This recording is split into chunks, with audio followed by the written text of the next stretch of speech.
Okay, so that was a start.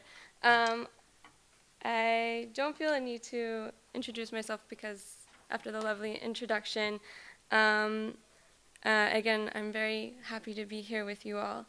So I'd like to first pose a question, since to get our juices moving and everything. Have you had a transformative experience with the arts and music, which has shaped who you are today? Now, if you would like to share, or I can start. I'll say that when I was in high school, I started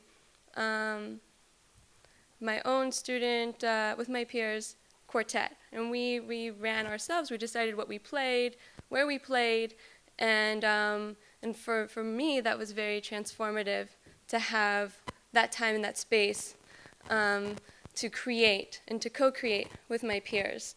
And as a youth living in a very adult world, it was great to be able to reach spaces that otherwise would have been closed off to me. Anyway, that's just my example. Does anybody want to share an example that maybe of a transformative experience with the arts or music that they've had? I met lots of people, but I was also shaped in like culture way. Mm-hmm. I started to like lots of writers for which I would never hear about, I guess, without Okay. that. Thank. Well, I was lucky to grow up in an environment of artists. Mm-hmm. So, because my father was all the time painting, Mm-hmm. and I remember since I was a child, smelling the colors, the oil colors and everything, and see the image growing up, inside the canvas. Mm-hmm. And myself, I was playing the piano since I was 4.5.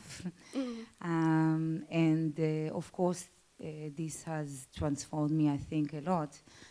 Going inside the world of Bach and Mozart and Haydn and so on, because I studied the Russian system. So when you are exposing to that at the age of 6, I think that it's transforming you into other worlds when we are very young. Mm-hmm. Thank you. Anyone else would like to share? Okay. So thanks for those who shared, and there'll be other opportunities to share. If it hasn't become apparent, though I'm standing here at a podium, I don't want this to be very lecture-based, and it will be interactive. And because your voices matter just as much as mine, and we'll create together, and that's the whole idea. So be prepared to perhaps be on your feet, maybe do some singing.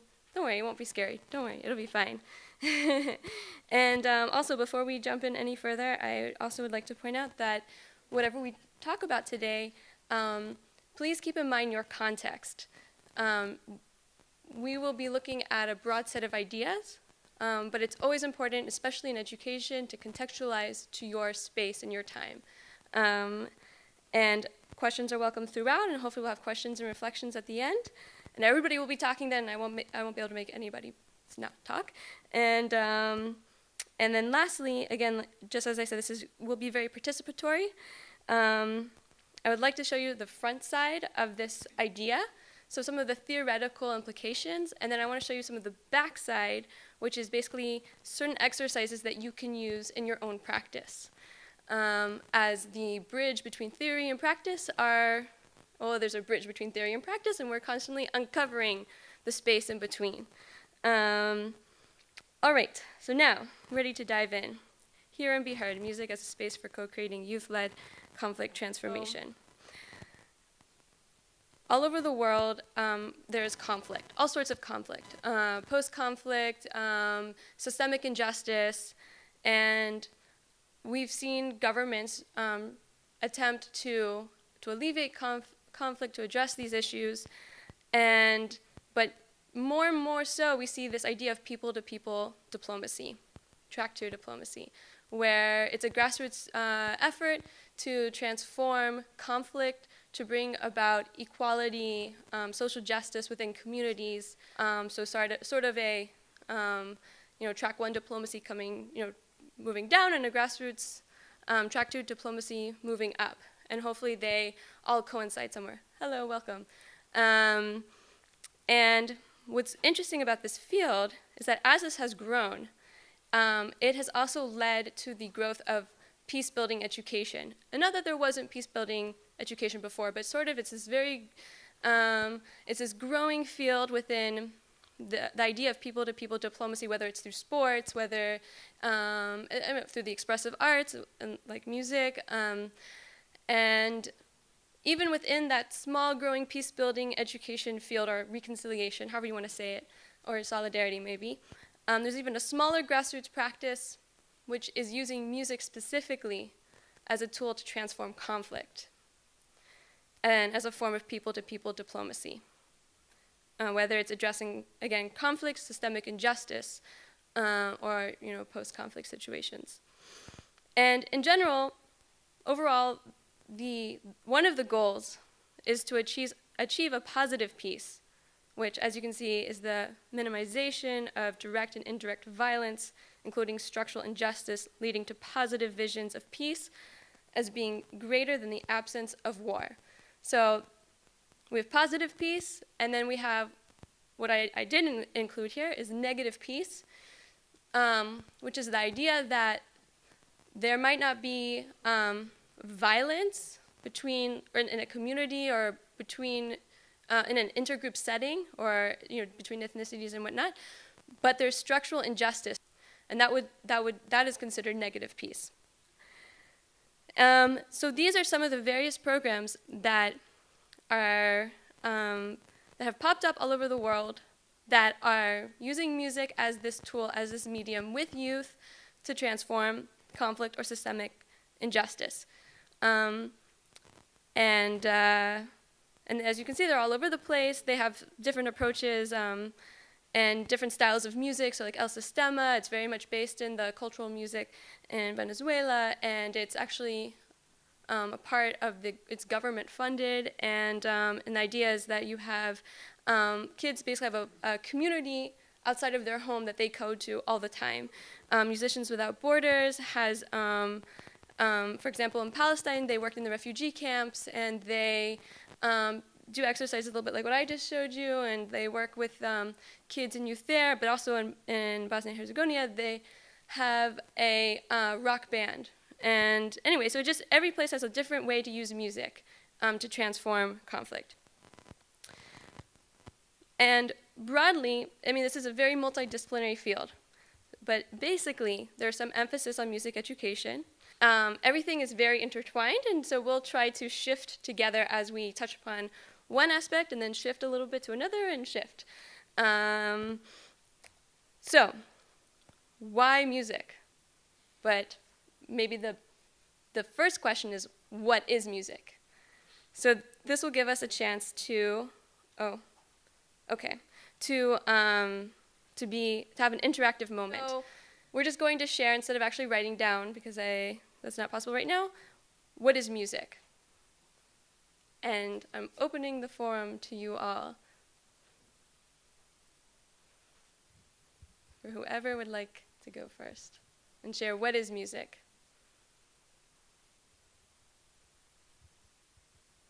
Art. Art, okay. Yes. Combination between melody and lyrics. Okay, combination between melody and lyrics. Emotion. Universal language. Universal language. Harmony. Other ideas? I know you guys listen to music. Instruments, right. Voice. Rhythm. Thank you. What else?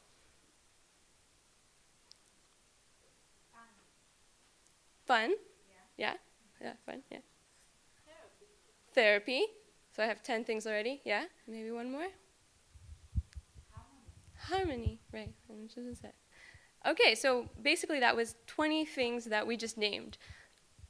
I, as and this is again the front side, back side, so this is like an activity that you could potentially use to bring up a deeper conversation about the idea of what is music, and just basically in the fact that I didn't teach you guys anything. Basically, knowledge was shared across horizontally, and And each person had a part in describing what is music, which also shows that music cannot be defined in one way, which brings up this interesting point of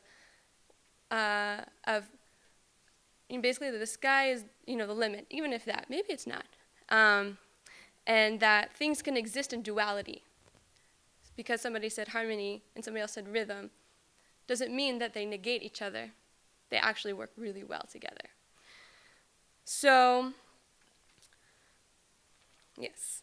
So basically, through music, there are many things that are happening, but broadly so, we can communicate emotions, stories, and ideas.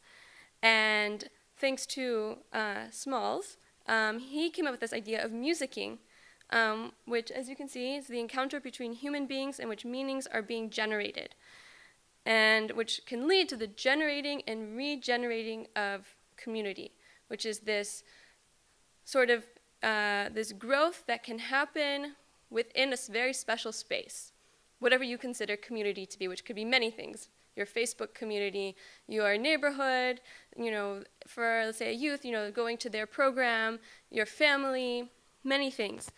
And so we'll come back to this idea. So now we're going to shift a bit. So please shift with me to youth, right? Because this is very much the center and the focus of this work. So, if you may, please ask the person next to you, or I guess pair off, describe what were your needs as an adolescent and who listened to you. Like maybe one person who listened to you. Who was that person and why were they listening to you? All right, you have 2 minutes. Don't be shy, you're gonna have to get to know each other. All right, let's wrap it up. Okay. Yes. All right. Well, thank you for participating in this interactive moment. I hope you guys now feel more awake and feel like you've met somebody, if you haven't, or gotten to know somebody better. Does anybody want to share quickly something that they shared with the whole group, if they want? Maybe we'll take like 2 people or so. Anybody? Would you like to? You can. That's part of the, sharing, listening, and.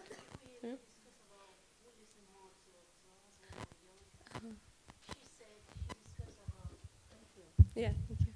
She said she discussed more with her hands because the mother was always criticizing. I mean, which is normal because I had the same experience as well. So, but mine was different because being the first, I had a lot of responsibility on me, and my mom is always busy, so she was always busy, and I discovered that I discussed more with myself because my mom is very strict disciplinarian, and I was not allowed to discuss with. I don't have friends, a lot of friends, so I remember that I was always alone.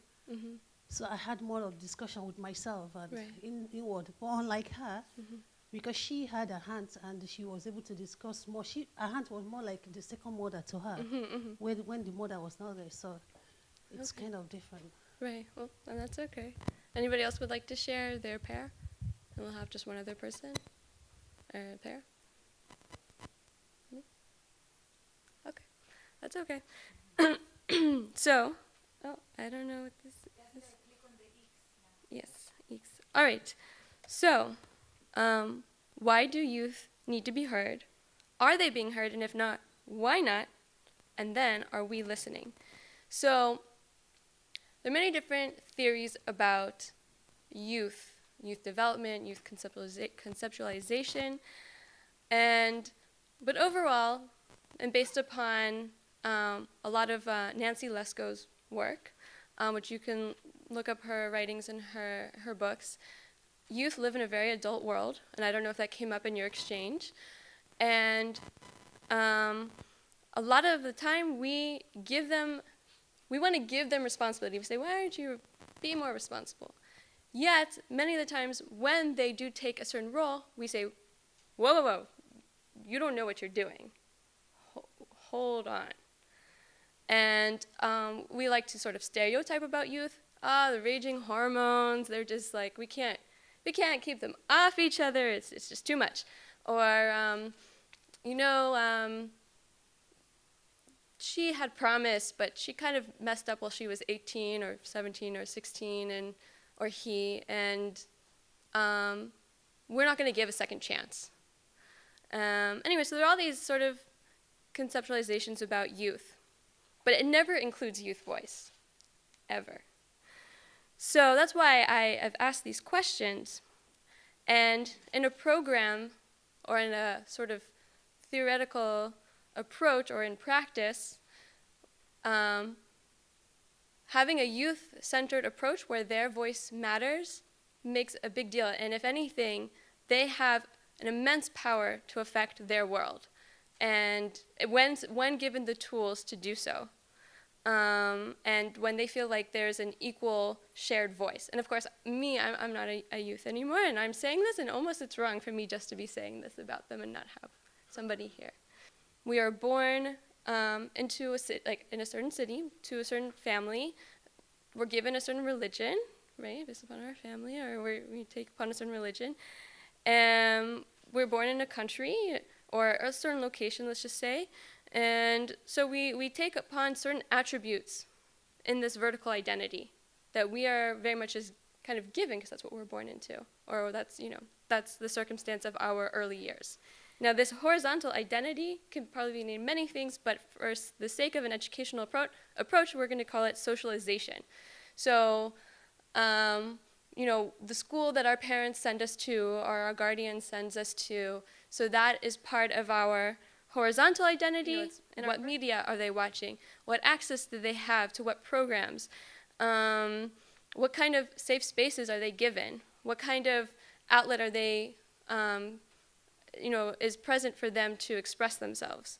So in keeping that in mind, and to go back to youth and a conflict situation or systemic injustice, as I have written here, negative peace and systemic injustice are built into youth's vertical identity, right? It's what they're born into. And hence their socialization, right? They're horizontal for a certain amount of time, whether it's through violence, like or very visceral objects, or hidden objectives, which is systemic injustice, right? Some people get ahead for a certain reason, and others are held back for a certain reason. And to continue on that idea, so some might call this acting out, immaturity, passivity, behavioral issues, or in the case conflict, direct violence, structural violence, and cultural violence. But ultimately, it is youth estrangement from themselves and defining and redefining who they are and how they are becoming, which leads to this outcome. So basically, when we are very quick to condemn youth actions, and without looking at the fact that youth are very much looking for salvational tools, things in which to control their environments, because we don't let them control their environments by any means. And in a conflict that can come out in the way of violence, and we see that a lot right now, and we've seen that a lot the past month in Israel-Palestine, and just as an example. And so what youth really need are these locations of possibility, which is from bell hooks.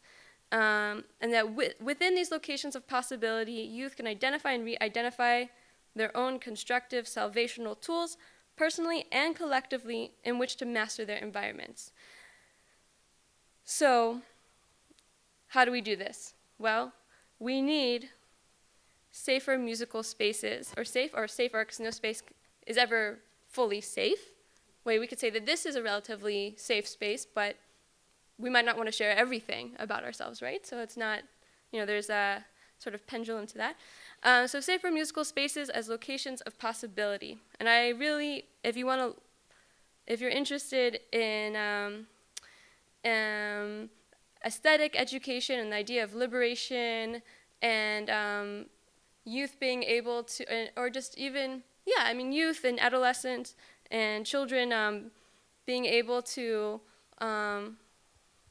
learn the type of knowledge that deals with freedom and their own personal freedom, I highly suggest reading Green, just as an FYI. So basically, what does this mean for us right now?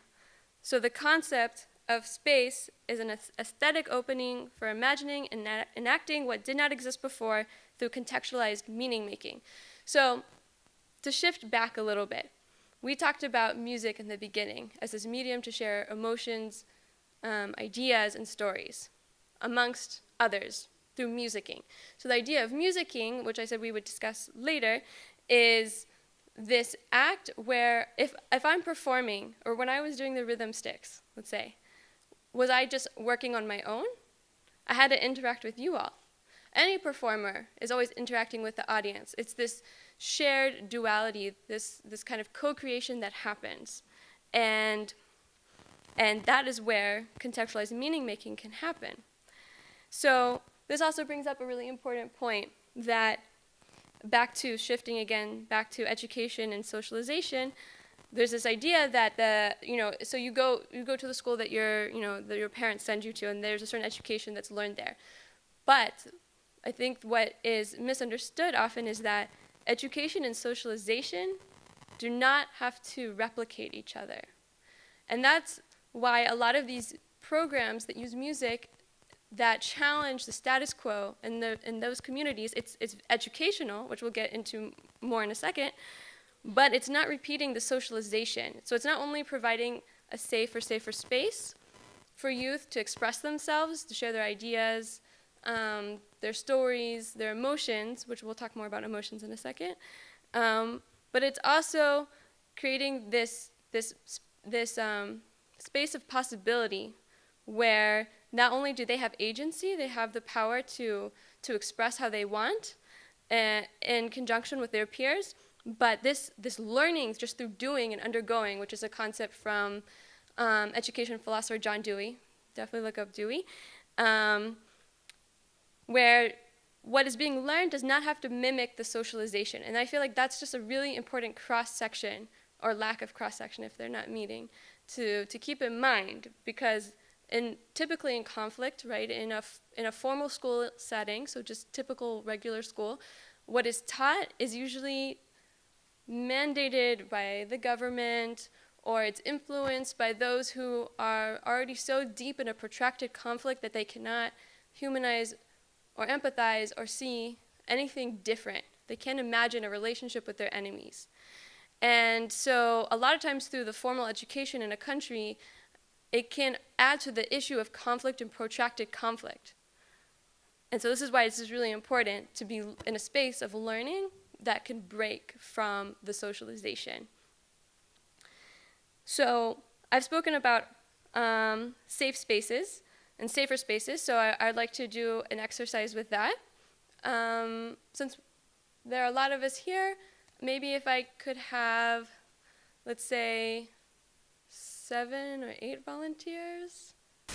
Learning something within the context of music education, of leadership and following, and being put on edge as these lovely people are standing in front of you, sort of at risk, put on edge.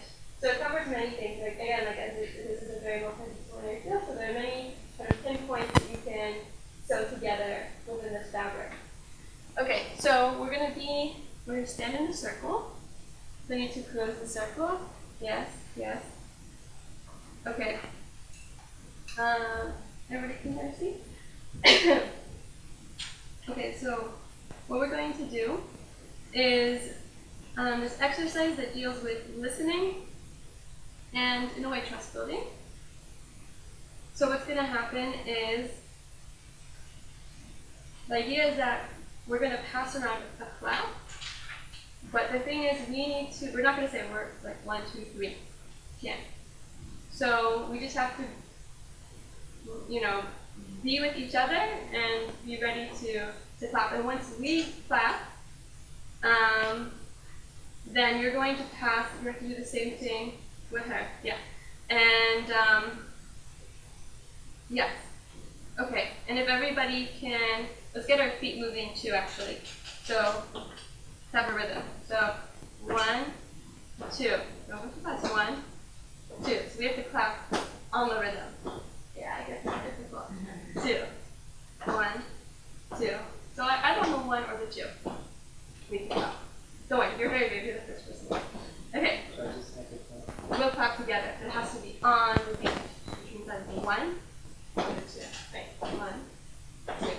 we'll just yeah. 1, 2, 1, 2, 1, 2, 1, 2, 1, 2, 1, 2, 1, 2, 1, 2, 1, 2, 1, 2, 1, 2, 1, 2.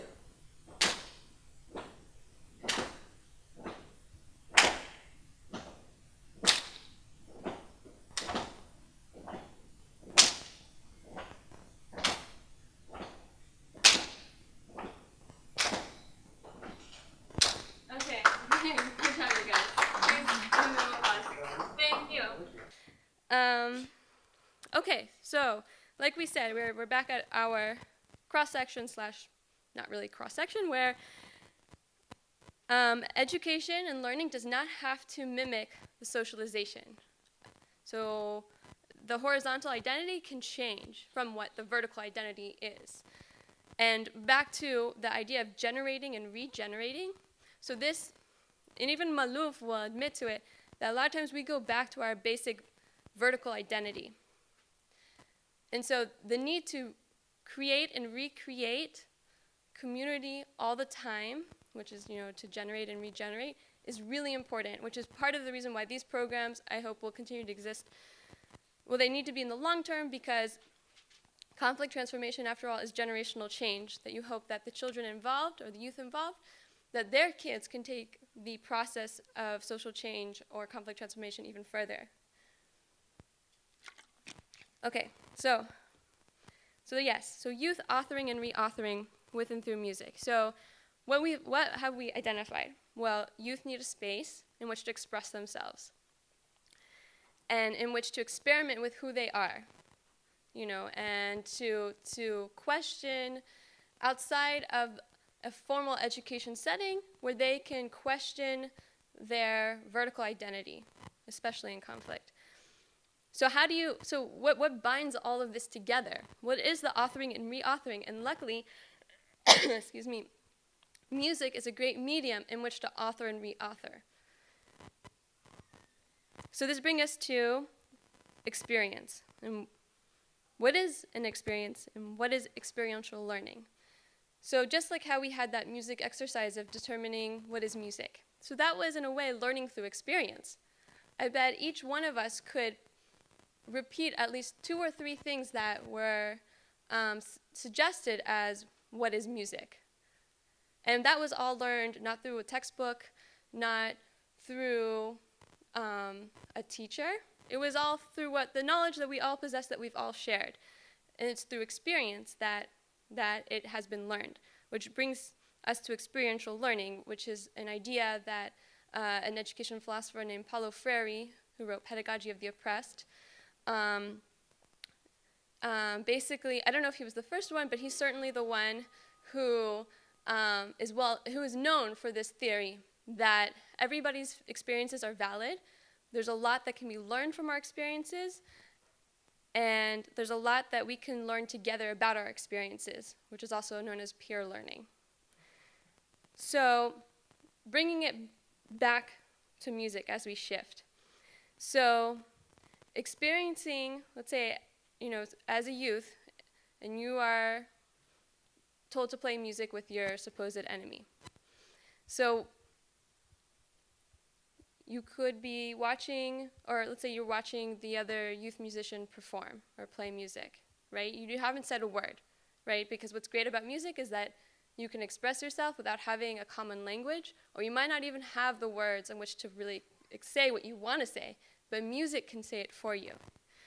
So 2 things are basically happening, this is kind of the outer view, that emotion perception, which makes listeners perceive the emotions that the artists or songwriters are trying to convey through the music, and then there's emotion induction, which is what the music elicits listeners to feel certain emotions themselves that may be entirely independent of what is actually happening. So what's really happening as these emotions and ideas and stories are being shared, whether it's through musicking in the context of I'm playing and you're listening and we're bouncing off each other, or I'm playing and somebody else is playing with me, there is this mutual tuning in relationship, as Schutz calls it, that basically there's this outer time and inner time. So the inner time is if I'm playing and I'm playing with somebody, or I play like this because I'm a violist, so I'm playing with somebody, so I have to listen to everything that they do. I have to be within that, in a way it's a space within itself. And of course space as in a kind of meta idea of space, not a physical space, where I have to be fully in tune with what they're doing, what they're feeling, otherwise the music won't be authentic, and we won't be able to make music. We just won't. So while that's the inner time, which is where the I and thou are experienced by both participants as a we in vivid presence, which is a big, transformative moment for those who never thought they could share anything together. Youth in intergroup conflict, or yeah. And then the outer time is while I'm playing and I'm playing with my friend here, or my enemy, we have to be in tune with what you're feeling. And then you're feeding to us what you're feeling and we are responding. So it's sort of this intricate dynamic and that music allows for that doesn't really happen in any other way, not through many other mediums, at least that I can think of. And it could be anything. It could be, I could be playing viola and, with a pianist, let's say, it could be classical music. Or I could be playing viola and it's like folk music and I'm playing with like a banjo player. Or there could be a beatboxer and I'm just improvising on top of that. It's all based upon the social agreement, the shared idea of what the musicians and hopefully the youth musicians come in with beforehand. And then what happens in the moment of this shared time in which equal social relationships are being made because you have to share equally in making music in this way. And then, of course, the feedback from the audience. And of course, the audience, and there's a whole lot of research on music and social movements. So that's something to look into that I haven't really documented here. But the reaction between protest music, or I guess through those who are protesting with protest music, is extremely empowering, and it kind of helps widen the movement a lot of the time. And are many examples where music, through within musicking, those who are listening and not necessarily playing have challenged the status quo of a situation because of the feelings that they have received and shared in musicking. So basically, we're co-creating in witness. So back to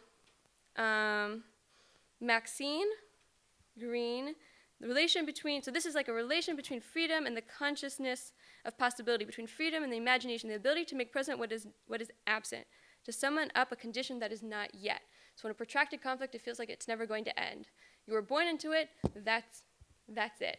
There's nothing you can do. You have your responsibility that your family expects you to have. You are, otherwise you've gone astray, it affects your relationships with your friends, and your family and your community. But once you're in the space and you realize that you can create what did not exist before, then it is a type of inner freedom of the real possibility for change in your life, which is based upon your choice, the choices that you make. And so back to the mutual tuning in, we're going to have our last, and let me check time. We might be a little bit over. No, we're okay. Whoops, too far. So about the mutual tuning in, we have one more exercise. If I can have a few more volunteers or the same volunteers, because you enjoyed it last time so much. And again, it's creating what did not exist before. What we create right now, the way will never exist in the same way again, unless someone to copy it off the recording. That would be interesting. Okay, so what's going to happen is we will stand in a circle. Many of these activities are in circles. And the idea is that we're going to create a human soundtrack. And in order to do that, so this time I'll be the DJ, and hopefully we'll have another round So since I'm the DJ, I'm going to create my musical creation of human soundtrack. So first we get our feet moving. So let's do 1, 2, 1, 2, and time 2. Yeah. 1, 2, 1. And trust me, you don't want to get faster because it'll be harder. Okay. So now I'm going to go around and tell each of you what I want you to do to add to this soundtrack. So we're all creating together. I just get to be the leader this time. 1, 2. So I'm going to start with my feet. You guys continue. Okay. And who is anybody here? We'll just do rhythm, and maybe I'll add voice at the end, because I don't want to make you guys sing. Okay. Keep it up. 2, 1, 2, 1, 2, 1, 2. Okay, now keep your feet going as I go and tell you what's going. Okay. Keep going. 2, 3.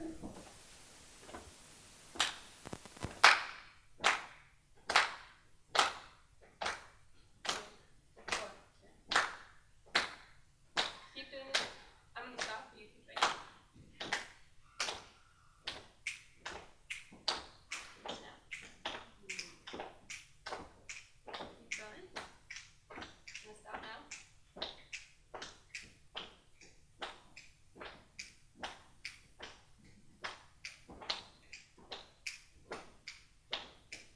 Stop. Keep going.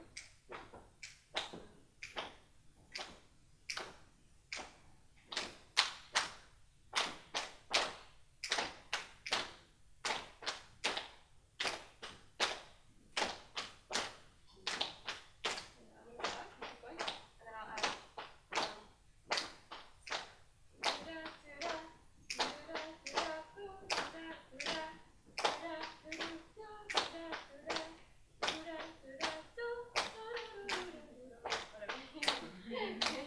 Okay, so that's the exercise. Thank you so much. Somebody likes to be the DJ, or somebody else here who would like to be the DJ and kind of got it and wants to try. Wow. Anybody? Maybe done it. Want to be the DJ? I'll try it again. She did the creation of a piece. Yeah. And so, yeah, and as you see how everything kind of fits together in a He minute. lost the upbeat. See, She did, but he lost it. He went with her.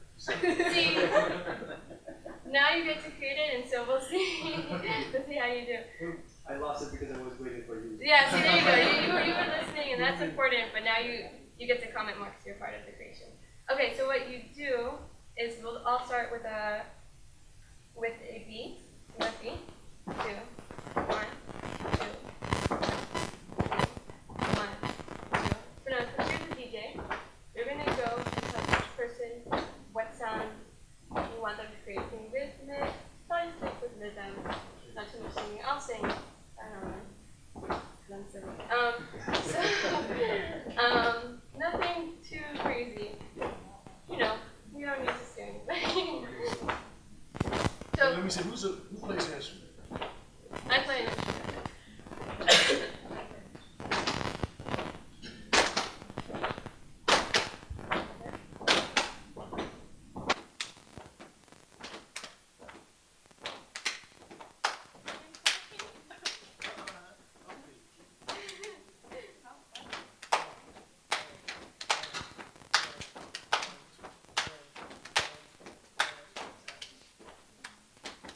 Good.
So we're towards the end.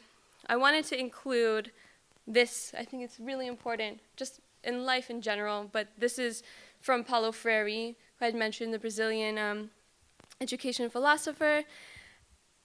I really feel, and I think Freire would agree, though I haven't, I would love to talk with him, though of course he's not with us anymore, that these components, when they're used in a pedagogical sense, so it means the process. So what we had, for example, when we just did Human DJ, there was, in a way, content, like the nuts and bolts, right? So we were putting together something, right? We were creating something, and the process or the pedagogy was how we interacted with each other. So it was participatory. I would say it was fairly democratic. I mean, everybody was okay with electing, or I guess I sort of elected, so it was maybe less democratic as I sing, but really anybody could have been that person. And so that's sort of the process. So how to put together the nuts and bolts of whatever the content is or the actions. So this, as a part of the process, I think is really important, and that any of these programs that are using music and musical spaces to transform conflict with youth have these components: love, humanization, critical thinking, dialogue, and a very deep dialogue, and praxis, which was a word we saw before, which is reflection and action upon the world to transform it. So again, with our Human DJ exercise, if it was a different setting, so we had our group and we performed, and I think, so that was an action. And then reflection upon that action would have been me asking, well, what did you guys think? What worked? What didn't work? And then asking you guys, well, what did you feel? What did you think? Or how did it go? And have that kind of constructive feedback. And then we would maybe have another Human DJ circle with different people, and then the group that had just performed would sit down and then give their reflective feedback too. So there's this constant reflection, action, and I love this photo from Heartbeat, from the organization I work with. Nomi is Israeli, Rasha is Palestinian, and they are an incredible example and courageous young ladies that we love so much, who are doing, writing amazing music together. And they are in their second year in the process, and it's incredible, just mind-blowing. Like how far they've come musically and interaction-wise and everything. So, and this is, I think, almost the last, right? So this is important. Commitment to one's own freedom and the freedom of others means a confrontation with injustice and humanity.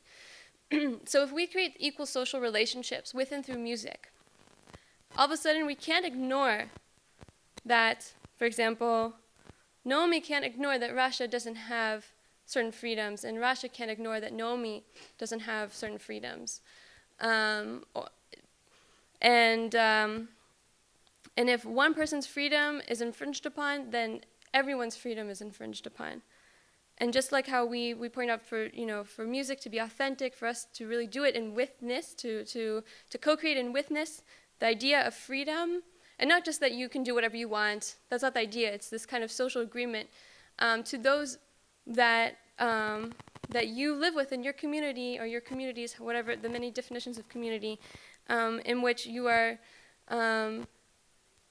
creating freedom within these groups and trying to bring that outside of that social space. And so, on the last sort of leg about what happens with when we're creating together, and especially musically, so it's by personally and collectively confronting with and through music the conditions of conflict, which are trauma and re-traumatization as well, erasure, witness or witnessing, and mourning. So this is all a place where music plays a big role in the awakening of possibilities for youth involved in conflict to acknowledge these conditions and to unpack them musically and with dialogue through which trust and equal social relationships can be built. So just to talk really quickly about trauma, erasure, witnessing, and mourning. So what happened when we were performing, not only were those who were performing put on edge to express in front of everyone, so it was also a type of witness or witnessing. You are witnessing our feelings, our emotions, and our ideas, And in a way, we were witnessing the fact that we were a part of that. And so in conflict, and just to talk about quickly, but this could be an entire other presentation in itself. So of course there's trauma in conflict. There could be re-traumatization in conflict. There's erasure, which is basically this violent thing that happened doesn't fit in my framework of understanding, so I'm going to ignore it.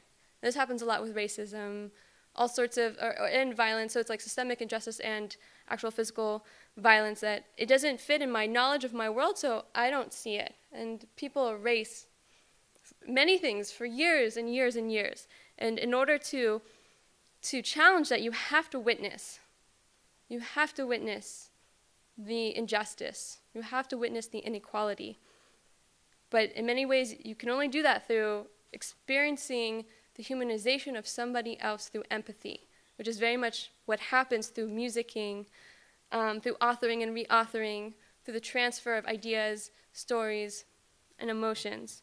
And then the last step is this mourning of the fact that your frame is not what you, of letting go of what your frame was, which I think is an important piece that sometimes is forgotten. So somebody might say, well, these two youths had like a transformative experience, but now so-and-so is back to whatever, and so-and-so is back to whatever. It's really important to have that mourning and maybe even like continuous mourning of the frame that you were given in your vertical identity to be able to continue on your horizontal identity and change your socialization. And through all of this, which seems like so much, but it's surely possible, and I've seen it happen in many cases, that is where, through music and dialogue, in which trusted and equal social relationships can be built. And then finally, so again, in experience we can learn, right? Experiential learning. So in this Human DJ, we learned, a bit about rhythm in a way, without me really teaching about it or anything, based upon the knowledge we already have, teamwork, different aspects. So the idea is that in these spaces with and through music, it's not that music is the only end goal. It's the fact that the transferable learning that happens with and through music helps to create a different, renewed situation at the end of the day, where the idea is that hopefully youth can take what they've learned in these safe or safer spaces to less safe spaces. And to have the tools to do that, it's a key part of the program. So transferable learning for and about peace building, for and about human rights, for about social justice, nonviolent communication, leadership, civic engagement, so on and so forth. So to take this learning that has been picked up upon with and through the music, outside of that safer space to less safer spaces. So now, that's basically everything, and I know it's a lot. And everything's, as I mentioned at the beginning, so this multidisciplinary, everything is very connected. And it's hard to say what comes first, what comes second. But it's, I can tell you it is absolutely possible, and I see it all the time. And the programs that are doing this work, they are working with youth in a way that really nobody else does. And they're doing fantastic, fantastic work. Are there any questions or reflections? Everybody talked about different components and aspects of music. Mm-hmm. And certainly the sum total of aspects and components will tend to make up the definition of something. Mm-hmm. But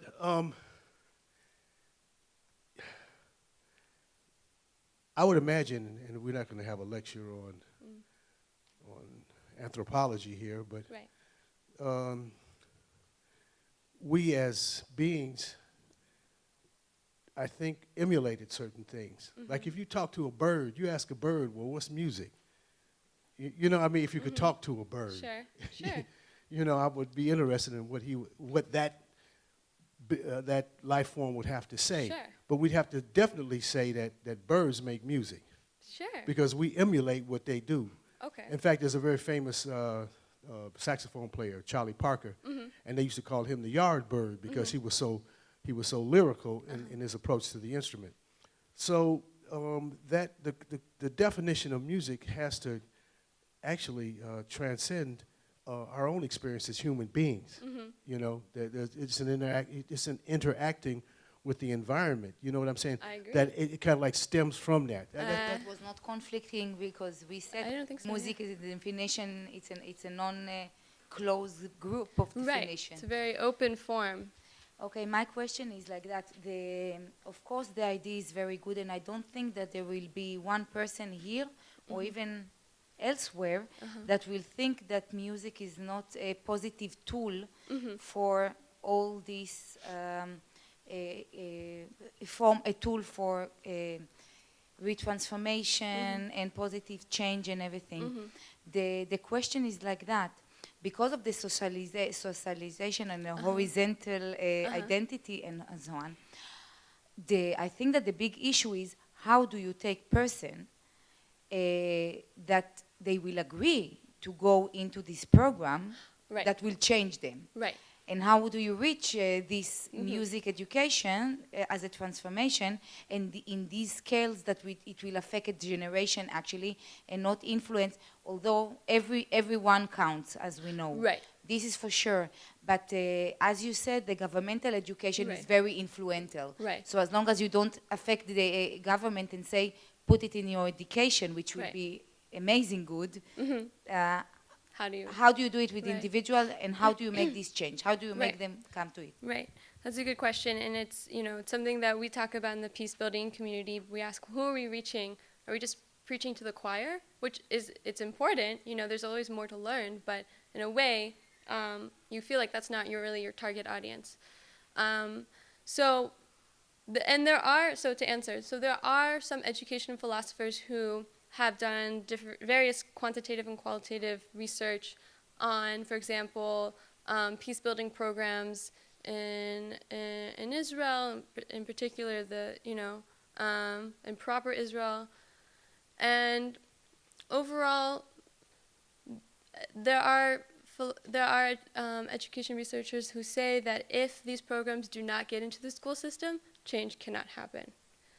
Which is interesting thing to keep in mind as you are a part of these programs that you love that the chance of them getting into the school system is not very likely. Though, and I guess in the majority of the school system, of course, there are branches of, like there's the hand-in-hand schools that bring together Israeli and Palestinian youth that have a curriculum that focuses on the narratives of both, teach Hebrew and Arabic in all classes, bilingual, binational. So that is an issue. So then how do you reach those that aren't coming to the program? Well, sometimes there are those who do come to the program that are curious.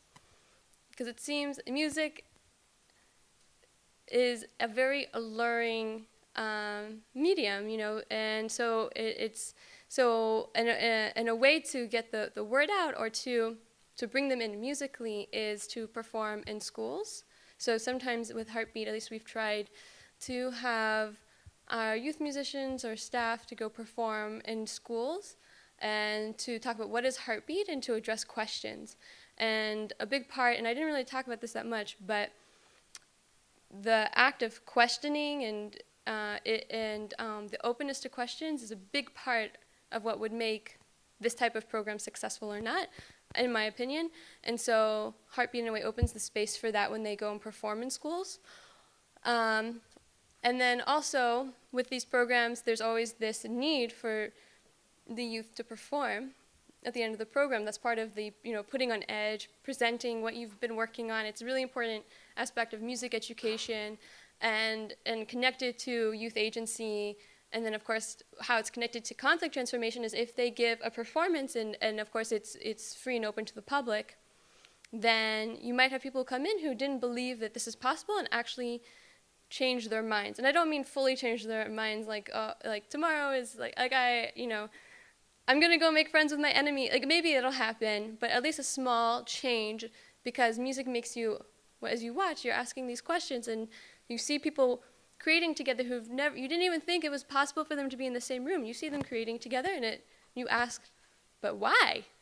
Why? And so that's another way. And then maybe more activist oriented could be like a sort of flash mob performance in a very public place in a city with the youth musicians to bring attention, to address questions, to bring awareness on the radio. In the case of Heartbeat, our youth write original music, and then we help them to record it and put it on a music video or make a music video to put on YouTube. So in a way, we're reaching, thousands upon thousands of people. And even though it might not be a critical transformation, it's not like they're not going to go out the next day and meet their enemy, but they are going to consider the possibility. And that's the first step in the door, to question your world around you. So I hope that answers. Yes? Hello, thank you very much, Shoshana. Thank I you. think it was very relevant and inspiring for my work, at least at Great. the Annalyn Foundation. Okay. One thing we've been experiencing, and maybe you could advise us on this, is that when we work with such communities, whether Greeks and Cypriots or Israelis and Palestinians, we never experienced working with music, but we had like common blogging, common podcasting, non-formal education, etc. Oh, right. Is that after the program finishes, there is a drop. Right. Because they go back to their communities and then they are a little bit cut from the process. And how, from your experience, did you prevent this drop and this regression, let's say, in the thing? Thank you. Right. Yeah, thank you. Yeah, that's also another question that we have. And in a way, since conflict transformation is generational change, and back to Ma'aluf of vertical identity and horizontal identity, it's very easy in a way to go back to the vertical identity because you don't have to question anymore. And so we have, at least, I haven't really been speaking as part of Heartbeat, but to speak as part of Heartbeat. So we've had kids who have finished the program, and we haven't really heard from them since. We have a Facebook group that's closed, but open to anybody who's ever participated in the program. So we always want to be home, in a place that is hard to find home. And I think what we had our main focus is a high school program, and those who were in the high school program in the beginning grew up, and all of a sudden they're in their low 20s, and we're like, we don't want you to go, and they're like, we don't want to leave. Okay, so we created this sort of post-high school program, and that's still in its formation in a way, but the idea is that it's more kind of informal learning in that sense, and that we try to supply or create the space for them to sharpen their practice so that they have the tools in which to be activists in their community. And maybe they don't want that term, but the idea that they can take what they've learned from Heartbeat and again take it to less safe spaces, and that they have the support from us to do it. So like in this particular post-high school group, we would help provide rehearsal space for them, and then we would receive emails asking for a group of our youth musicians to perform. And of course, we go with the idea of youth being until the age of 24, like the UN. And so we would coordinate with them to go perform their music. So they are, in a way, they play a really big role in the voice of Heartbeat. So I think, anyway, it's a big issue. I think looking for ways that as youth grow older to reshape their roles within the organization, and that they still have agency, they still have a leadership role to play, then they will continue. But if the program ends and there's no way to play a role in it anymore, then yeah, I think what you're describing happens. And even if I can, Seeds of Peace, which is this program that brings together, right? Well, so those from different conflict regions to the summer camp in Maine. It originally was just taking them to the summer camp, and so that they could experience life in a way without the actual protracted conflict wherever they're from. And again, I don't work for Seeds of Peace, so I can't really speak on their behalf, but I know that there was the issue of when you go back home, everything is different, conflict is there, you feel in the same box. And so over the years, they've created a program for the kids who return to their homeland or homelands, and for them to continue their activism. And they've also built in an educators program. So there are a lot of people from Seeds of Peace who started as campers and have found various roles in the organization thereafter. And again, we're in it for the long haul. Like if you think of the amount of times conflict recreates itself in a situation compared to the amount of times, like just quantitatively, the amount of times that a sort of like peaceful or reconciliatory or humanization or a moment of empathy happens, it's far fewer. It's so far fewer. And then especially now, with everything that's happening in Israel-Palestine, there's a lot of war, and the amount of money that goes to war compared to the amount of money that goes to education is starkly different. And then the amount of money that goes to peace-building education, even smaller. And so there are also numbers at play that work in a way against this work, whether people, I don't think people necessarily do it maliciously, but it's what's happening because it's not a priority. And different peace, building scholars will say that peace can't come until it's a priority for the people and for leaders. So anyway, I hope that answers a bit. Any other? Yes. And maybe this will be one other question, and then I think we should wrap up because it's late. Yes, we will it's okay. take this question. Okay. Yeah. Sorry, I didn't mean to stop you. Thank you very much for your talk. It was very interactive. Thank you. Very interesting. Okay, great. I just have a comment and Sure. then a question. Sure.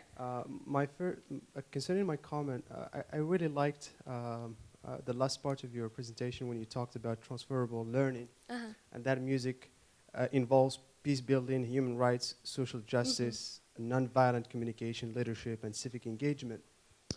And I was thinking, why music should be limited to youth while we actually need to build a music school for world leaders and have Barack Obama and the others learn totally about agree. this, and then we're going to have a more peaceful world. My question, I just want to go back. I've been following attentively your ideas as they flow. Okay. And you've been mentioning this dichotomy between enemies and friends. And I was hoping that music, like hate and love and sort of things. And is music normally should be isolated from such notions of enemies and just focus on, instead of uniting people and putting them together, we still talk about this idea of enemies and conflict. I was hoping that music would limit itself to the objective of putting people together. So I really hope to get an answer from you explaining the idea why this notion of enemy is there in the music research and so on. Thank you very much. Yeah, thank you. Well, first about the music school, I think that's a great idea. I would be happy to start that tomorrow, and I think it'd be wonderful. And it's certainly not limited to youth. It's just sort of there's certain kind of buzz topics, and in a way, youth, they, being future leaders and everything. So, but I think it really should be for everybody. I feel like most of us need some type of peace-building education in our lives, at all ages and at all times, especially nonviolent communication. If you've had a chance, or if you will have the chance to read Marshall Rosenberg's Nonviolent Communication, it's an incredible book. Really, I highly recommend it. So I mentioned enemies and friends, and I guess that's sort of, I don't think it's really in the music education. Maybe I think it's really the influence of the conflict and the discourse in conflict and conflict transformation, that why enemies and friends sort of came in. I don't feel comfortable saying enemies. But then I guess the other option is saying the other, which also feels kind of uncomfortable to me.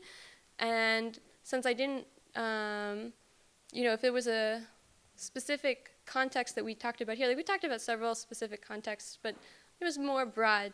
So I didn't really, so I just kind of used friend and enemy as like a placeholder. I guess those are very political terms, and I wish there was a way to overcome that. I'm not really sure. In general, at least in Heartbeat, we don't use friends and enemies. We talk about, because that's putting a label. And just like how we put a label on who our youth and what, or how somebody will label, a Palestinian, an Israeli, a Christian, a Muslim, I mean, we have in a way we have our labels, but what's great is when we can keep those in mind, and that the fact that the label of human is greater.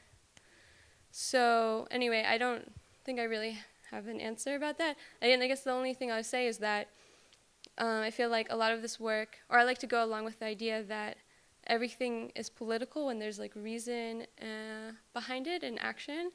And so, for example, with Heartbeat, we don't identify with political parties. We won't say two state, one state. But I would say we're very political in our action. And that's me personally. Maybe my other staff members would describe it differently. And so I think even in music, it's hard to escape that objectivity. But I think, again, it's about the duality of having these different parts of ourselves and our multiple identities, but then realizing in this space that the label of human is ultimately greater.